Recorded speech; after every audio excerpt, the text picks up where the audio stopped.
history of Africans in America and the diaspora did not begin with enslavement. We were kings, queens, building culture, but the trauma that we've experienced that is unaddressed is what keeps perpetuating itself. Most of us as African Americans grow up knowing that we have to be twice as good, work twice as hard to get half as much. Teaching a black male who looked like me in my 20s how to read, that was my wake-up call. That was my wake-up call because I had the advantage because I went to all-white school that he did not have. When I walk into a room, no one knows anything about me except that I'm black and a female. You don't know that there's a PhD, you don't know I'm a mother, you don't know my religion, you don't know my marital status, but you know I'm black and a female. When you look at the foundation of the government and how it was created, it's based on black and white. We were never supposed to have anything. My ancestors were brought here for a purpose, free labor. And anything more than that is more than you deserve. I'm not a clinician, but I do see trauma, and I do see pain, and I do see barriers to care. And I do know that people in urban communities are dying prematurely. When I walk through that hospital door, I can tell you story after story about how I or a family member have been mistreated, and there's no other rationale other than our race. I am well-traveled, and the most racism and tension that I felt was right here at home, right here in the USA.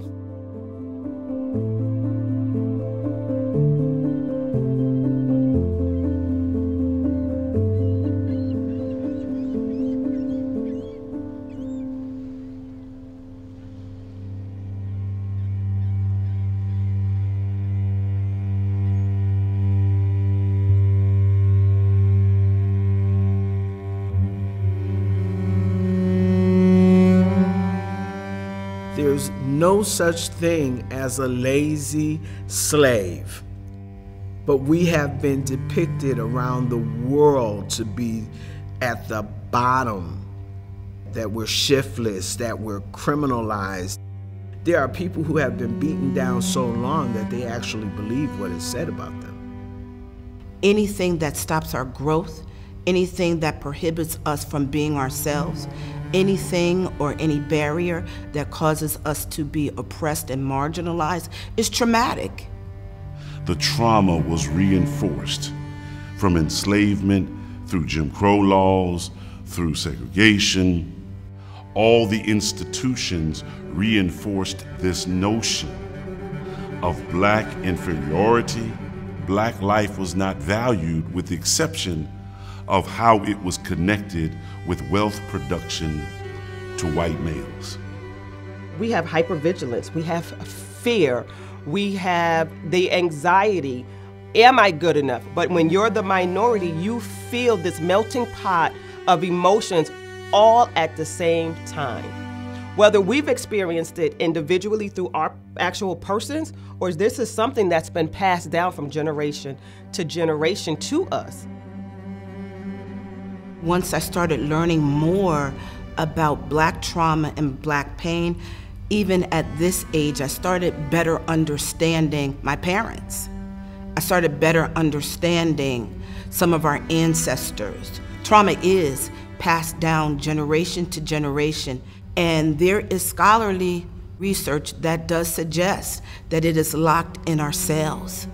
And so as we begin to experience certain things, that these cells are now, they're waking up, right? And we are responding to the trauma that's never been addressed historically. In our DNA, all of us, all human beings, carry a thread of who their descendants were. Epigenetics is a part of the DNA thread that has the ability to change. It can change over a period of time because of environmental situations, and scientists believe that it can be corrected. Why is this happening is because there are so many things that have contributed to the social breakdown, particularly for people of color. If we think about structural racism, for example, structural racism is the institutionalization of racism. It's our policies that have created an environment by which most Black and brown people are disadvantaged compared to their white counterparts. We are raised in systems, and in these systems consist of church. It could be your family. It could be an educational system. It could be where you live, where you work. You have services and resources in white communities that you have that unfortunately impact is you have opportunities that you don't have because you don't have those resources in Black and brown communities. That's a form of structural racism because it started with our history of slavery and separating individuals. We're talking about a system of banking. So redlining was a thing. And in still some ways, I've read articles up until probably the last 30 days, still is a thing. If you live in certain pockets, you have better school systems. You live in an inner city, you don't. We saw such a deficit in some of our schooling and education system when COVID hit. The lack of internet at home, no computers or no devices to where you can do online learning and distance learning. These are deficits, but I can guarantee you if you go to some of the wealthier pockets, it's not a thing. If you're in a Black family, live in a Black area, then you've taught from generation, you don't trust, you don't do this. You have a whole list of do nots. So that's imparted into you, and you carry that wherever you go. It's exhausting. It is exhausting being Black in America.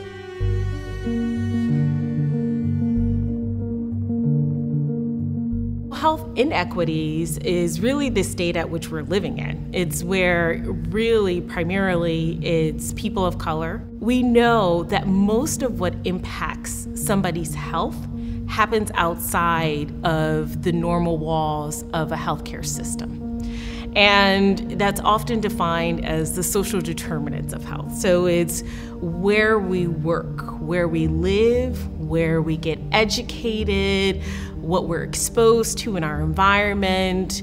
All of these things are considered the social determinants of health. When you look at the disparities, whether it's HIV, whether it's COVID-19, whether it's high blood pressure, whether it's cancer, asthma, we're at the top of the list. Look in most African American urban communities. The quality of food, the type of food is fatty. The kind of restaurants. Our housing policies historically, back to when my grandfather left fighting in World War II, promoted the segregation of housing. Housing itself contributes to whether or not you're healthier. It really can contribute to whether or not you can go outside and walk. Children of color suffer from asthma more than white kids, and they are hospitalized and enter the ER more than white children. Sometimes that is linked, and oftentimes linked, to their housing. We first have to get over not going, because the very first thing is distrust. That's the very first barrier. So we have distrust, or we're uninsured or underinsured. So even if we wanted to go, we can't afford to go. When we get there, we articulate how we may feel. And the doctor said, no, you don't feel like that, it's this. And one dissatisfied visit with a physician takes us all the way back to I'm not going. I went, I tried, it didn't work, he said this, she said this, I don't agree, I'm okay. We're not. A college-educated Black woman is 1.6 times more likely to die from pregnancy-related issues compared to a white woman who doesn't even have a high school diploma. It has nothing to do with education, has nothing to do with income. It's just that when we are in that hospital room, we are perceived and looked at differently. Studies show that African American Black people are prescribed more antipsychotic medication than white counterparts. We are also misdiagnosed and more severely diagnosed. So the mark is missed when there's not cultural competency or awareness in practitioners. There's a feeling as if they have to explain the culture first before they can get to the reason that they're actually there. That has been told to me several times in practice. I don't have time to explain who I am before I get to why I'm here. So we skip the introduction to Blackness 101, and we can really handle the anxiety or depression or the trauma, that the reason why they're actually there. We haven't created the policies that promote our health, and we've created a culture of stereotypes and of interpersonal norms which say that my life is worth less than somebody else's. And so at every level, Black people have a disadvantage related to their health. This is the importance of having cultural competent and culturally aware practitioners in every single arena. It is important that when we show up for care, whether it's mental health or physical health, that we have someone that looks like us that can relate and say, I do understand. We have to demand better of those around us. Healthcare should be a right. Healthcare should not be an option. It should not be based upon race. It should be a right. It's uncomfortable for people to talk about this reality because it really does speak to who we are as a country, right? And, you know, Black and brown communities, this has been their experience, you know, in this country for centuries. And so when we talk to our physicians, when we talk to other providers, I think our culture and our history plays a lot into that, and they need to understand. They need to understand. It is not easy to break those traditions, right? It's doable, but again, we have to teach it. And not only do we have to teach it, we have to lead in those areas as well. I don't think we sometimes understand how unhealthy we are as a people, in the sense that we're used to generations of individuals being sick, so it becomes our norm. But we don't have to live like that. So educating on what we should expect from the healthcare system and what we should demand, and raising our voices to advocate for that, is really, really critical. There's nothing wrong with having the unconscious bias. It's when we ignore it or we say that we don't have it, because that unconscious bias dictates our actions. It's more transparent to say, you know what, you might be right. So if someone points out, that might not have been the proper thing to say, or you did this and you may not even have realized it, but be open to learning and exploring your biases. So there's a conversation that's happening, particularly happening now that we have so much research and data to support the disparities and inequities in communities. So we're now having those impacted engage, and also to validate those experiences that they have. And so the experts, the professionals, the practitioners are now analyzing that data, paying attention to it, and having conversations around it.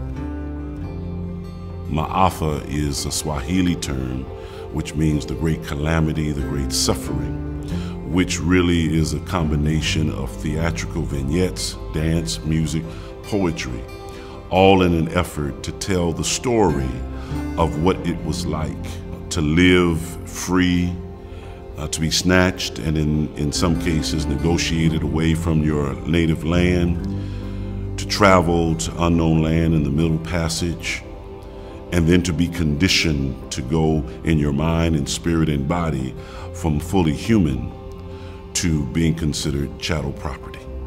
It not only tells a story, it unearths what our today issues are. and what is these things that we need to overcome. It is to raise through the arts what is difficult for people to have discussions about, so that we can then have discussions. My offer is for everyone, because everyone was affected by the great calamity of the transatlantic slave trade.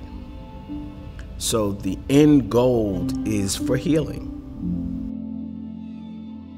Being able to, once this is over, to apply something to your life, to feel better about oneself. I've seen men play the roles of kings and are able to go back home and assert themselves in a particular way of pride and strength and the protector of their families. I've seen children excel in school because of the things that they have learned and have a different pride and trajectory about education and who they are. What has happened to us was not right and was not our fault.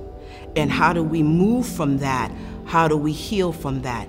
And we can't do that unless we're taught that, unless we create safe and what I call sacred spaces to have these conversations. It's necessary if we're going to heal as a people, and it's necessary if we're going to break these chains, if we're going to break the cycles.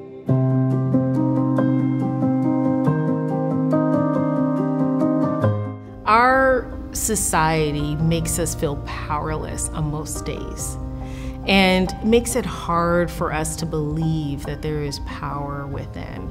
But there is so much power that we have in ourselves. There's so much power that we have in our communities.